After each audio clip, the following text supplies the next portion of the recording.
साधक परिवार आपको दिखाए सच का आईना।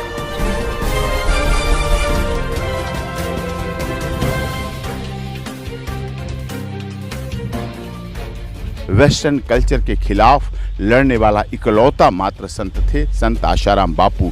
ईसाई मिशनरियां बहुत बुरी तरह से इस देश पर हावी हो रही थी।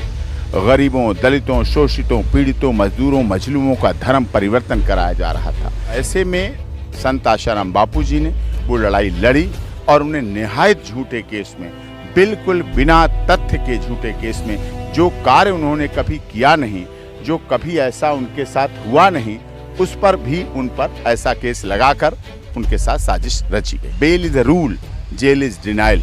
यह अधिकार है बेल, लेकिन संत आशाराम बापू जी के मामले में ऐसा नहीं हुआ। बहुत दुखद है। आज भी मुझे बड़े दुखी मन से करना पड़ रहा है कि न्याय नहीं हुआ, न्याय नहीं मिला, उनके साथ अन्याय किया गया। क्या लगता है कि न्याय मिल पाएगा? क्या हम लोग प्रयासरत हैं।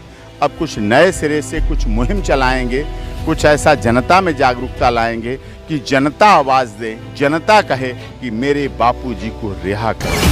जो भी है लड़ाई, न्याय की लड़ाई लड़ने के लिए लड़ना चाहिए।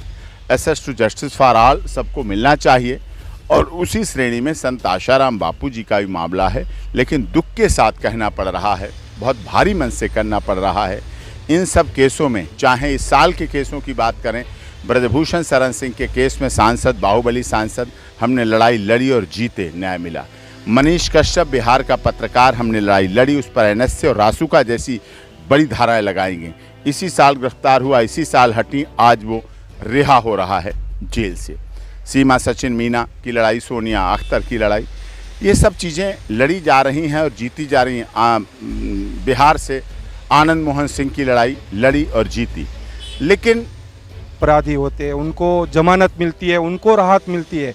आसाराम जी बापू की बात काल में, कोरोना काल में हार्ड कोर क्रिमिनल्स को हाई पावर कमेटी के आधार पर बेल मिली, जमानत मिली। होती है जमानत, bail is a rule, jail is denial.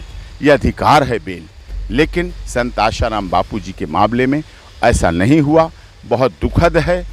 जिस संत ने इस देश की सनातन पद्धति के साथ साथ पाश्चात्य सभ्यता जो हमारे यहाँ पैर पसार रही थी, उससे लड़ाई लड़ी। वेस्टर्न कल्चर के खिलाफ लड़ने वाला इकलौता मात्र संत थे संत आशाराम बापू, जिन्होंने Valentine day, love day, kiss day, hug day, yellow day, propose day, red day, blue day, इन सब डे के खिलाफ लड़ाई लड़कर भैया दूज, रक्षाबंधन, माता पिता दिवस को वरीयता दी, माता पिता का सम्मान करना सिखाया, भाई बहन का आदर करना सिखाया, बुजुर्गों का आदर करना सिखाया, ब्रह्मचर्य की शिक्षा दीक्षा दी, ब्रह्मचर्य का ज्ञान दिया, चरित्रवान होने का ज्ञान दिया और नारा दिया कि यदि धन गया तो कुछ नहीं गया, स्वास्थ्य गया तो कुछ गया, और यदि चरित्र चला जाता है जीवन में तो सब कुछ चला जाता है। तो ये बात उन्होंने कही, उन्होंने की। तो ये बहुत गंभीर विषय है और इस विषय के साथ संत आशाराम बापू जी ही इकलौते संत थे सनातन पद्धति को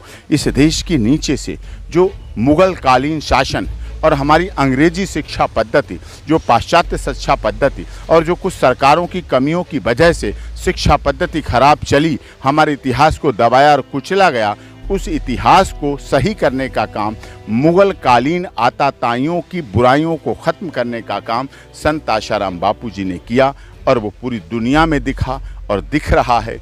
लेकिन कुछ राजनीतिक कारणों से एक साजिश और षड्यंत्र के तहत उनकी बढ़ती लोकप्रियता, बढ़ती उनकी धार्मिक न्यायप्रियता के प्रति की वजह से लोगों ने एक साजिश और षड्यंत्र रचा और जिसके तहत झूठे केस में फंसाकर उनको अभी तक जेल में रखा गया है। आज भी मुझे बड़े दुखी मन से करना पड़ रहा है कि न्याय नहीं हुआ, न्याय नहीं मिला, उनके साथ अन्याय किया गया। क्या लगता है कि न्याय मिल पाएगा? क्या हम लोग प्रयासरत हैं। अब कुछ नए सिरे से कुछ मुहिम चलाएंगे, कुछ ऐसा जनता में जागरूकता लाएंगे कि जनता आवाज दे, जनता कहे कि मेरे बापूजी को रिहा करो। जानिए देश की पल पल की खबर नीलेश ठक्कर के द्वारा आपके अपने साधक परिवार पर। साधक परिवार आपको दिखाए सच का आईना।